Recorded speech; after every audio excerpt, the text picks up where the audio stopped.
हम गुंजन चौधरी मैथिली गुंजन चैनल पर अहाँ सबके स्वागत करै छी। हम तेसर दिनक कथा लऽ कऽ उपस्थित छी।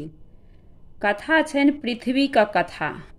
ब्रह्मा, विष्णु आ आनो देवता सब एक दिन सभा कऽ विचार कयलनि जे संसार में पाप ततेक पसरि गेल अछि जे पृथ्वी भागि कऽ पताल चलि गेल छथि।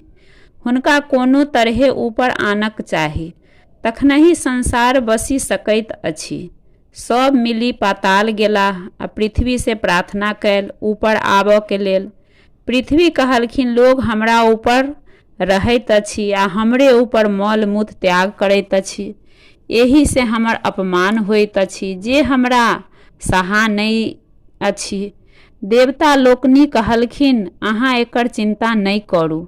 जे अहाँ के ऊपर मल मूत्र करत आ ओकरा देखि लेत तकरा स्वयं ओकर पाप हेतै।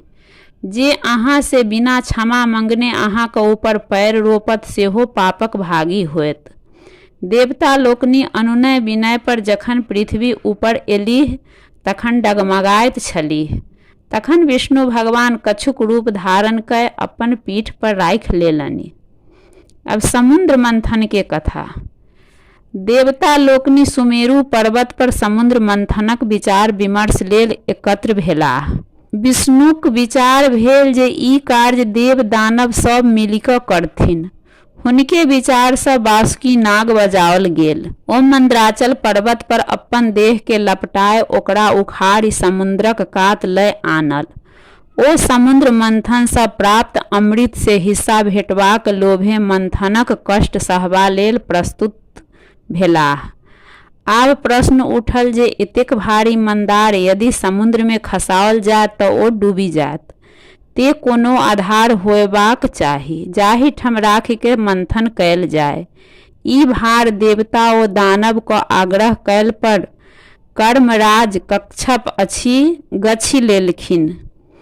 कर्मराज कच्छप गछि लेलखिन। मंद्राचल के मथनी बनाओल गेल आ बासुकी नाग के ओकरे रस्सी। समुद्र मंथन आरंभ भेल।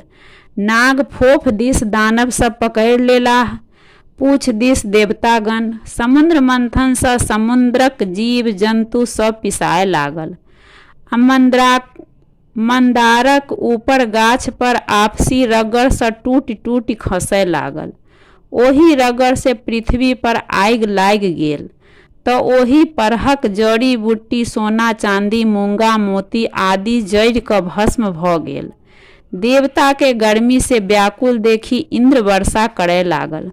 वर्षा से अमृतमय सब भस्म धोखरि धोखरि समुद्र में खसय लागल। एहि से समुद्र के नुनगर पानि दूध भऽ गेल आ अधिक काल तक मथला सँ घी भऽ गेल। एहि प्रकारे आरो अधिक काल मथला से समुद्र सँ लक्ष्मी, सूरा, मदिरा, उच्च सरवा घोड़ा निकलल जे चंद्रमा लोकनिक हथिया लेलखिन। तत्पश्चात अमृत लेने धनवंती प्रकट भेलाह। तखन विष निकलल। ओकर धाह सँ देव दानव सब मूर्छित होमय लागल।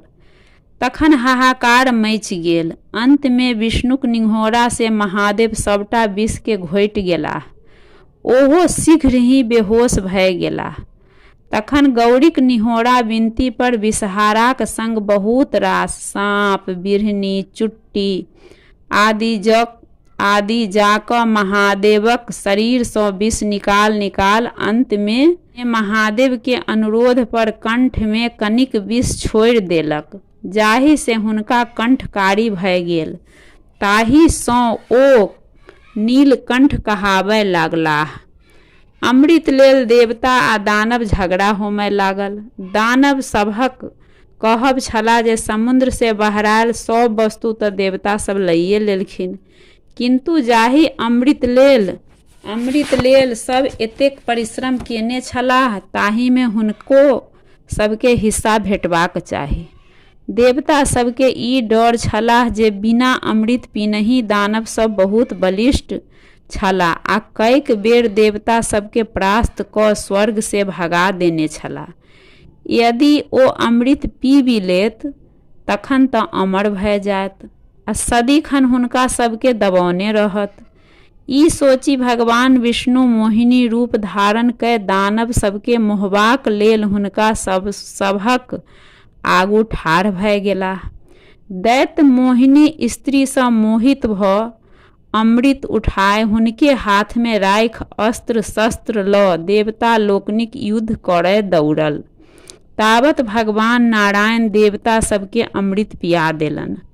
देवते लोकनिक रूप धय राहु नामक दैत्य सेहो अमृत पीबय लागल, किंतु चंद्रमा आ सूर्य ओकरा चिन्ह गेलाह आ भगवान विष्णु के कहि देलन यावत ओकरा कंठ में अमृत जाइत तावत विष्णु अपन चक्र से ओकर गर्दन काटि देलखिन।